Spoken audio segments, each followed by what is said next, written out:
I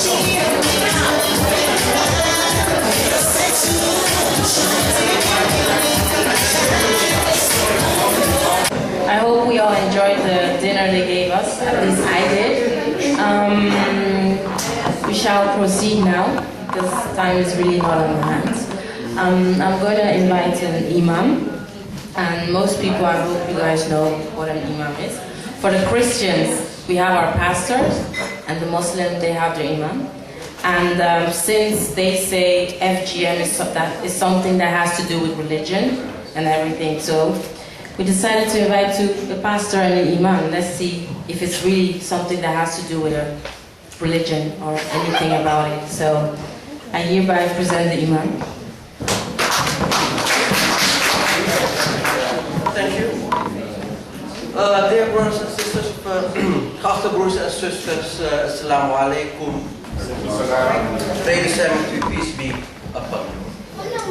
First of all, I would like to thank Mr. James for his invitation and his kind hospitality. Ik weet niet of you is that female circumcision is not only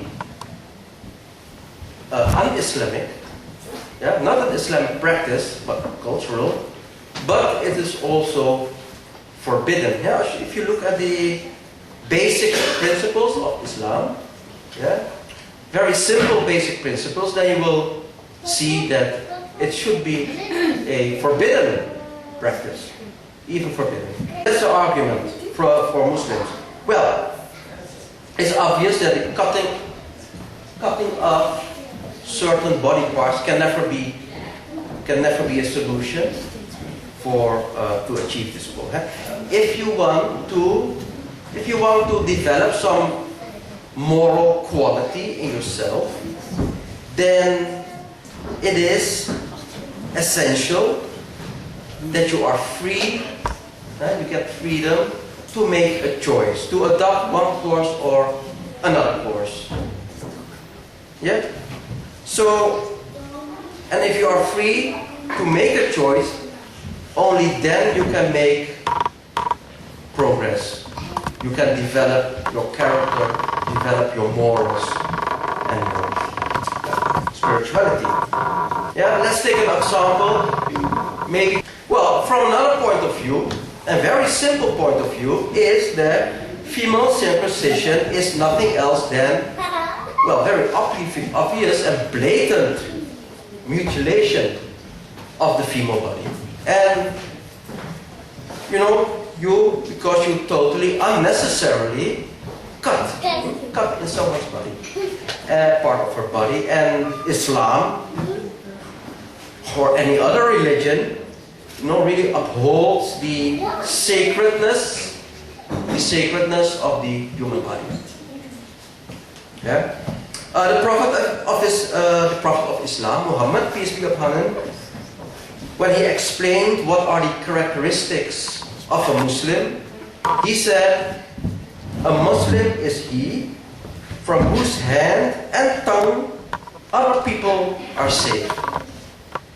So what he says, a Muslim, the main characteristic of a Muslim is that other people are safe from his hands and his tongue. So a Muslim cannot harm or injure another human being. Yeah, he said, well, you can't even be regarded as a Muslim if you do such a thing.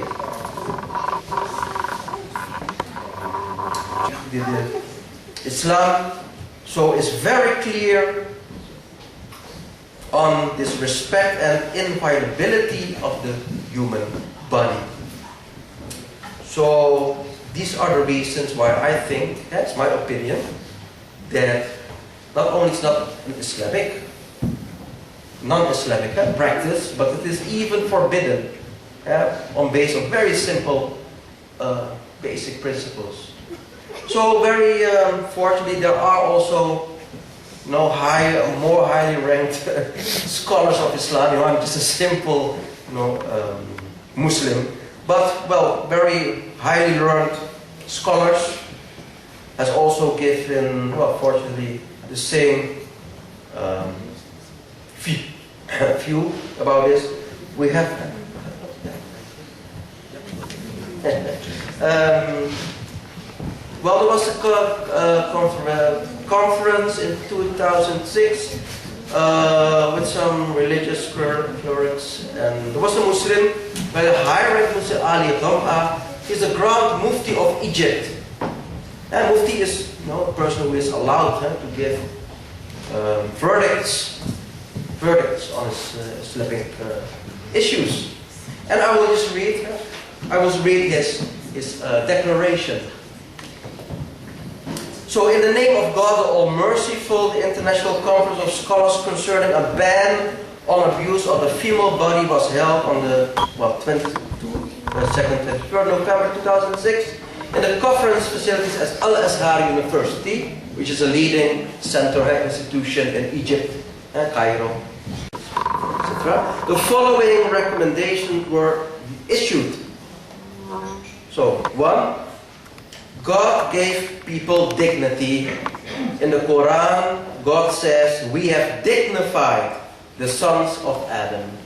Therefore, God forbids any harm coming to men, irrespective of social status and gender.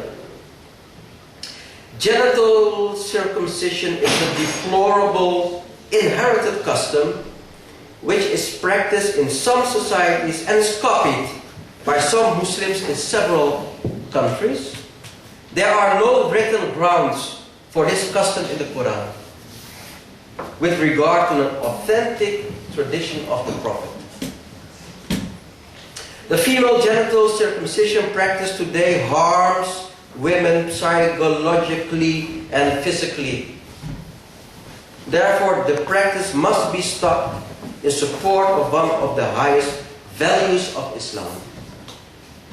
Namely, to do no harm to another in accordance with the commandment of the Prophet Muhammad, accept no harm and do no harm to another. Moreover, this is seen as punishable aggression against humankind. The conference calls on Muslims to end this deplorable custom in accordance with the teachings of Islam, which forbid injuring another in any form. And well, there are some other points, but I think this was clear enough on his stand in this issue. And well, I confirm his point of view. So ik hoop dat was het. Dank u voor de tijd.